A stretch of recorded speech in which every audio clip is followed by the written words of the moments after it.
So hello everyone. After almost 8 months, I am finally back on YouTube.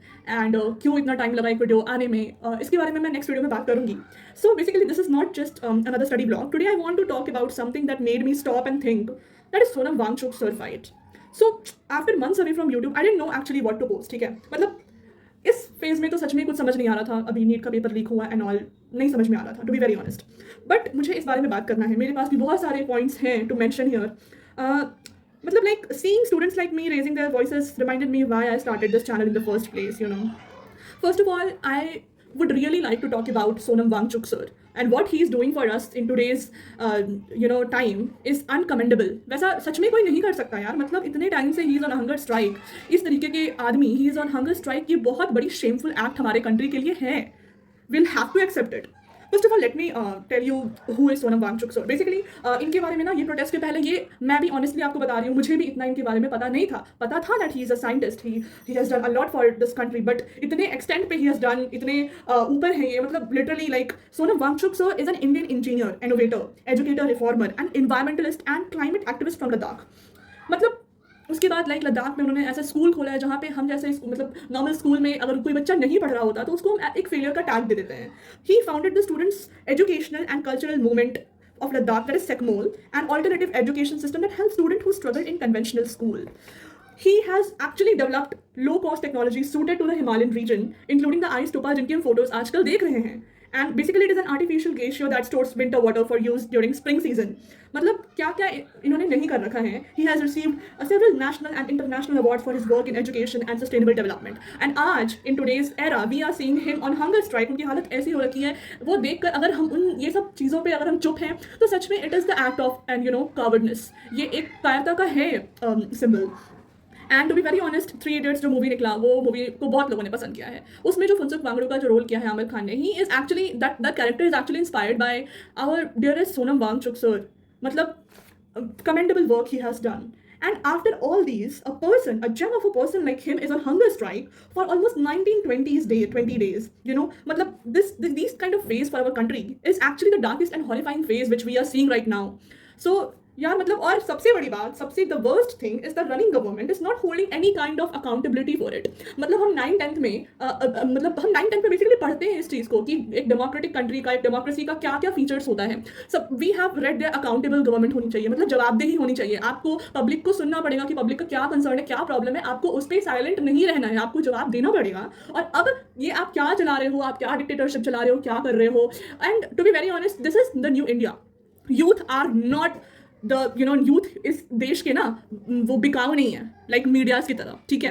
And the most strange part is that कि no media is covering this protest. मतलब हमारे country में, मतलब country का है, मतलब जितने भी ओल्ड एजेड लोग होते हैं, इवन मेरे घर में मैं खुद देखती हूँ, मतलब दे कम फ्रॉम देयर वर्क और वो यूट्यूब पे या फिर ऐसे इंस्टाग्राम पे रिलाई नहीं करते. They are relying on TV, they are relying on newspapers, और no media is covering this protest कि क्या चल रहा है हमारे देश में. तो व्हाट इज दैट? अगर कोई भी यूट्यूबर ये बोलता है कि मीडिया इज मतलब बिकी हुई है, तो ये बिकी हुई नहीं है तो क्या है? इतनी बड़ी चीज़, मतलब एक कंट्री को उनके यूथ ही एक डेवलपिंग से डेवलप्ड कंट्री की तरफ लेकर जाते हैं. आप उनके साथ ही ऐसा मजाक कर रहे हो. मतलब हम बचपन से, मतलब 9th-10th में हमको पढ़ाया जाता है, रटाया जाता है ये चीज़ कि democracy is a form of government that allows people to choose their rulers. और आयरनिकली हमने आपको चूज करके, हम जैसे सिटीजन्स ने आपको चूज करके आपको उस जगह पे पहुंचाया है, एंड आप हमारी ही नहीं सुन रहे हो, आप उन स्टूडेंट्स की ही नहीं सुन रहे हो. मतलब एक डेमोक्रेसी सिटीजन्स के डिग्निटी को इन्हांस करता है, बट आप क्या कर रहे हो? आप मतलब वहाँ पे there are lots and lots of students. मैं खुद I have also prepared for NEET, and ये सारे एग्जाम्स यार स्टूडेंट्स को तोड़ देता है अंदर से, ब्रेक कर देता है अंदर से. मतलब एक स्टूडेंट्स के पर्सपेक्टिव से अगर मैं बोलूँ, आई एम ऑल्सो स्टूडेंट, मैंने भी नीट एग्जाम दे रखा है.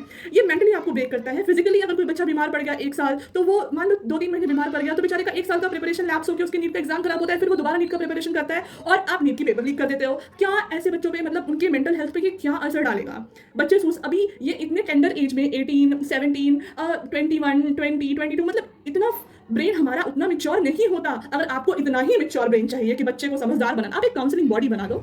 आप अगर कोई भी बच्चे इन बड़े बड़े कॉम्पिटिटिव एग्जाम की तैयारी कर रहे हैं, तो आप उनके लिए काउंसलिंग सेंटर्स बनाओ ना जहाँ पे आप मेंटल अवेयरनेस फैला सको। अगर आपको इतना ही स्ट्रांग बच्चे चाहिए तो आप कम से पहले तो आपको अपने सिस्टम को सुधारना पड़ेगा। मतलब स्टूडेंट्स यहाँ पे सोशल बर्डन को सफर करते हैं, अकेडमिक सफर करते हैं कि मेरा ये सब्जेक्ट वीक नहीं है तो मैं इस सब्जेक्ट को कैसे सुधारूं, ये करने में 2-3 साल लग जाता है। मतलब अगर तुम यहाँ पे देखो तो आपके जो बच्चे हैं, मतलब गवर्नमेंट ऑफिशियल्स के बच्चे हैं, आपके पास तो इतने पैसे हैं कि आप तो पैसे देकर अपने बच्चे को पढ़ा दोगे। और जो बच्चे बहुत ही पढ़ने में अच्छे हैं वो अपना कर लेते हैं, लेकिन जो एवरेज बच्चा है, जो जिसका सपना है, जिसके माँ बाप उतना नहीं कमा रहे हैं, मतलब वो अपना एक सपना बिठा के रखा है कि मुझे डॉक्टर बनना है, मुझे ये बनना है, मुझे वो बनना है, आप उनके साथ ये मजाक कर रहे हो। एक बच्चा 10th दिया, 12th दिया, वो सोचता है कि अरे मेरा मार्क्स बहुत, वो उसको एक हिट करता है तो वो सोचता है कि नहीं मैं बहुत मेहनत करूंगा या करूंगी, और मैं अपने ड्रॉप ईयर में या फिर 11th-12th में मेहनत करके एग्जाम देता है, और आप पेपर की पैटर्न को इतने अनप्रेडिक्टेबल बना रहे हो। इसकी जिम्मेदारी कौन लेगा?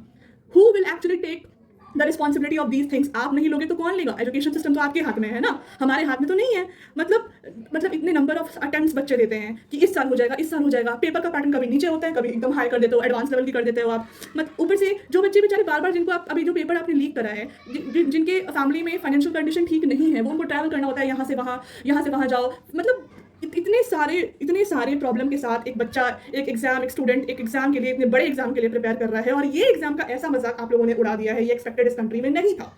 लाइक स्टूडेंट्स बेसिकली पता है एक्सप्रेस नहीं कर पाते हैं अपने प्रेशर को कि पापा मम्मी ने इतने पैसे दिए हैं, मैं कैसे ये चीज़ को बताऊं। Actually this is fact. आप जो एक्सपेक्ट करते हो कि पेरेंट्स बच्चों के पेरेंट्स को समझना चाहिए, समझते हैं पेरेंट्स, सर समझते हैं पेरेंट्स, बट कुछ ना कुछ एक्सपेक्टेशन कहीं ना कहीं पेरेंट्स की रहती है, लेकिन बच्चे उसको एक्सप्रेस नहीं कर पाते हैं कभी कभी। आप ये सब चीज़ों पर काम करो ना, आप चुप्पी क्यों साध रखे हो? सोसाइटी का प्रेशर, पेरेंट्स का प्रेशर, ये अनफेयर वाहियात, सिस्टम का डर कि कहीं फिर कुछ ना ऐसा हो जाए। मतलब इतने सारे प्रेशर लेके बच्चा इन सब चीज़ों को इतने टेंडर एज में कोई कैसे झेलेगा? बच्चा मतलब एक स्टूडेंट्स हमारी तरह इतने सारे चीज़ों को लेकर कैसे, इन सब चीज़ों को कैसे टॉलरेट करेगा? आपको जवाब तो देना पड़ेगा सबसे पहले बात, और you will have to accountable to us. आप ऐसे चुप नहीं बैठ सकते हो, टू बी वेरी ऑनेस्ट। आपका चुप रहना मतलब is like horrifying. Like literally हम स्टूडेंट्स अपने सोशल लाइफ से कट ऑफ होके ऐसे इतने बड़े बड़े एग्जाम के लिए प्रिपरेशन करते हैं, एंड उस कंट्री में गवर्नमेंट का कोई रिस्पॉन्स नहीं है इस प्रोटेस्ट पे।